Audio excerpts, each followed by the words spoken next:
Hi, I'm Catherine Wall. I work at Olchfa School. Hi, I'm Suzanne Jabarian. I'm an English teacher and teacher researcher at Olchfa School.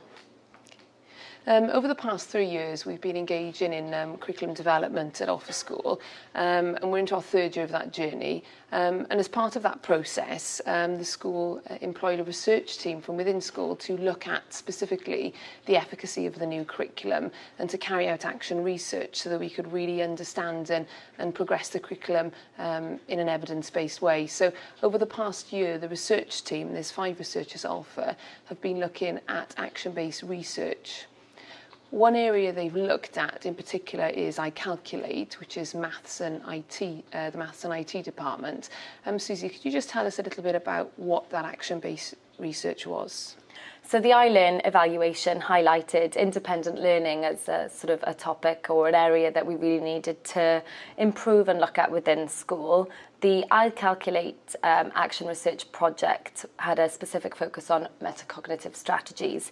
The research question was, what impact do metacognitive strategies have on worded problem solving within Year 7? So it was a very specific focus that enabled us to look at improving independent learning, but through a very, very specific aspect of Year 7 pupils' mathematics learning. Susie, as one of the research instruments in the action-based research, the team decided to do pupil self-assessment of their metacognitive skills. Now, initially at the outset, how did you go about gaining consent from pupils and parents for that? We wanted to be as transparent as possible, really, from the outset. So before any intervention took place at all, the researcher who was sort of responsible for that project, Catherine Scordino, she actually went into the classroom. She spent a whole lesson with her intervention classes, introducing the topic of research, really explaining the nature of the intervention and what we were hoping to achieve. So, you know, the first step was really sort of gaining that respect and that trust, and that was a hugely important factor in gaining the consent. Additionally, we did allow pupils to opt in. So we followed the principles of active informed consent. We provided 20 minutes of time within a lesson for pupils to read through a letter which described the intervention, and they then were asked to sign to show that they consented to the intervention. In terms of parents, how did you engage the parents in the process? Well, the exact same principle, really, active and informed. So we sent a letter out to parents as well, highlighting the action research projects and really explaining what we hope to achieve from conducting the action research. And I think what really helped was that we put a contact number and email on the letter so that parents could get in touch if they needed additional information. So again, just really trying to be as transparent as possible to keep the lines of communication open and to garner trust, really, in the process. So, Susie, you mentioned the team's decision to, at the outset, communicate with parents and pupils to gain that consent. Obviously, consent is something that's ongoing and continuous throughout the action research project. How did you ensure that the lines of communication were kept open throughout the action research and that pupils had a really meaningful way, if they so wished, of opting out?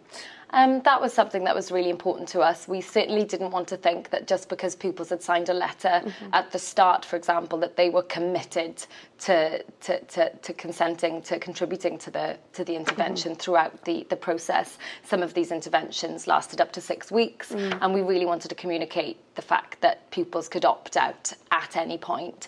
And we did provide them with very meaningful opportunities to do so at every stage, and certainly before any data was collected. For example, before every single intervention lesson, pupils were reminded verbally that they could opt out. And we were trying to give them as well a multitude of ways in which they could do that. We told them that if they wanted to opt out, then they could merely do it by coming to speak with one of the teachers, or if they didn't feel comfortable in doing that during a lesson, and if they wanted to opt out even halfway through a lesson, then we wanted to make that a real possibility for them. So we basically just told them that if during a lesson, for any reason, they didn't want to be approached or asked questions or data gained on them or their responses, then they could just merely place a post-it note on their work, and that would signify to the researchers who were in the classroom at the time not to approach them at that particular moment. So it was meaningful, it was ongoing, and it was reinforced throughout the whole process.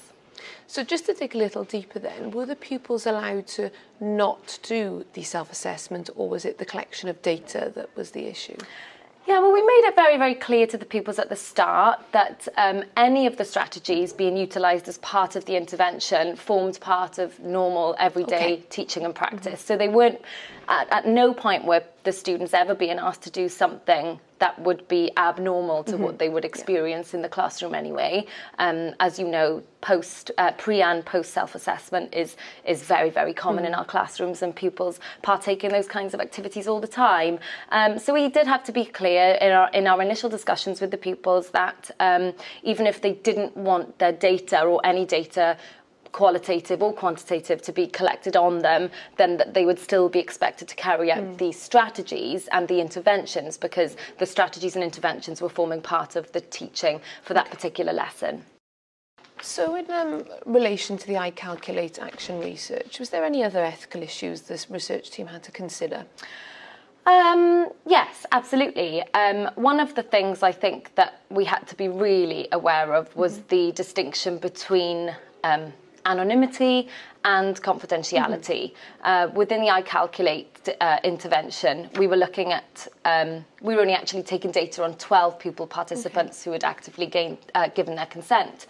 So it was really important to us to be able to measure their progress and development throughout the whole intervention. So we had to communicate very clearly to pupils that we couldn't guarantee them anonymity, but we could guarantee them confidentiality. So that was, I guess, an ethical consideration that we had to think about really quite carefully before undertaking the intervention, and certainly before collecting and storing any data. Okay. In terms of storage of data, how do you manage that as a team?